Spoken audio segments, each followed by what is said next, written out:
নমস্কাৰ, মই প্ৰিন্স থাপা বৰ্তমান আছো শিৱসাগৰ জিলা জয়সাগৰ কাষৰে লাগি থকা ৰুদ্ৰসিংহ উদ্যানত আৰু সোমাই আহি ডাইৰেক্ট মিউজিয়ামৰ ভিতৰত সোমালোহি আহি আৰু মিউজিয়ামৰ বিষয়ে সম্পূৰ্ণ ক'ব আমাৰ এফালে ককাইদেউ আছে। নমস্কাৰ। মুখাশিল্প বুলি ক'লে মেইনলি নৱবৈষ্ণৱ ধৰ্ম মন্দিৰৰ প্ৰচাৰক মহাপুৰুষ শ্ৰীমন্ত শংকৰদেৱ গুৰুজনাই অনুবৈদ্য অৱদান।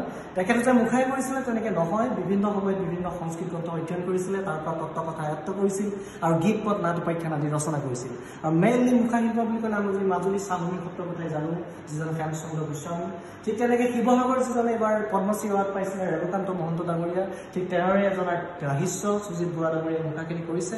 আৰু বিশেষকৈ পৰম্পৰাগত নিৰ্মাণ শৈলী মুখাটো কৰা হয় সম্পূৰ্ণ প্ৰচেষ্টা দেখুওৱা হৈছে। ৩-৪ বছৰীয়া জাতিভা কাটি আনি যাৰ কেকা যিমান হ'ব বাহিৰে বনাই, তাৰপিছতে কুটুম্বৰ এটা কলেজ দিছে, তাৰ ওপৰতে কাউণ্টান পেইণ্ট কৰিছে আৰু পাতলৰ নলমি এতিয়া প্লাষ্টাৰ পেৰিছ ইউজ কৰে। আৰু এইটো পহিলা আগতে আমাৰ বৰশী পোঙাল দ ঠাইত গৈছে নাক চেপ দিয়ে আৰু নাপায় কাৰণে এতিয়া থাৰ্মোকল ইউজ কৰে আৰু মৰাপাতৰ পৰা চুলি কৰে।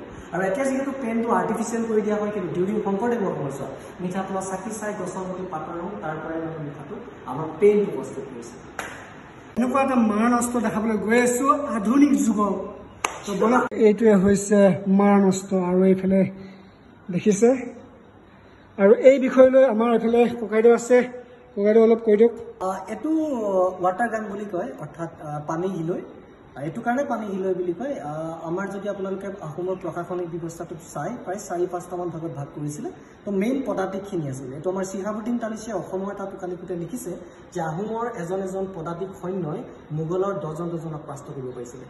আলাবৈনত মৰিছে, এইটো বেলেগ এটা কাৰণ। তাৰপিছতে নেভিয়ে নিয়ে কাৰণে পানী হিলৈ, তাৰপিছতে হাতী ঘোঁৰা এইবিলাক।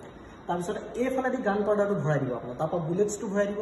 গান পাউডাৰ যিহেতু আমাৰ ইয়াত ছুটিয়াই গৈছিলে, ইণ্ডিয়াত বাবৰি গৈছিল পানীপথ ঠাইত, আৰু এই ফুটাটোত খলিতা লগাই জুই লগাই দিব। খাৰৰ প্ৰেছাৰতে বুলেটছটো উৰি যাব।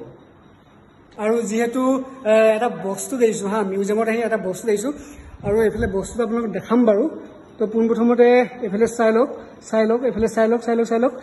তো এয়াই হৈছে গোঁসাই তোলা, আৰু এই গোঁসাই তোলাখনৰ বিষয় লৈ আমাৰ এইফালে ককাইদেউ ক'ব। ককাইদেউ অলপ আগুৱাই আহিব। দোলা বুলি ক'লে আপোনাৰ ডিফাৰেঞ্চ টাইপছত থাকে। আমাৰ যিটো বৰ্বৰ মানুহৰ দোলা গায় আমাৰ ভূপেন হাজৰিকাদেৱে।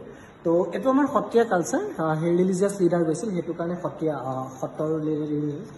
সত্ৰৰ গোঁসাই যায়। আৰু এইটো আপোনাৰ দেখিছে সত্ৰীয়া কালচাৰ গোটেইটো। আৰু ইয়াতে একেটাতে কাটিছে, এইটো জইন নাই, নিপুণ কামটো পুৰা। এতিয়া দৰে কাম চোৰ নহয়, ডেডিকেটেড মানুহৰ কাম। আৰু এইটো আপোনাৰ একদম নেচাৰেল পেইণ্টটো আছে। হেংগুল ফাইটাল কৈছে আমাৰ, হেংগুল মিনছ ৰিল, ফাইটাল মিনছ চেল। এইটো শিলৰ ভিতৰৰ পৰা পাব লাগিব। আৰু এটা ধৰিব দোলাভাৰী, লগত যাব আমাৰ যিখিনি দোলা কাষৰীয়া। ধন্যবাদ।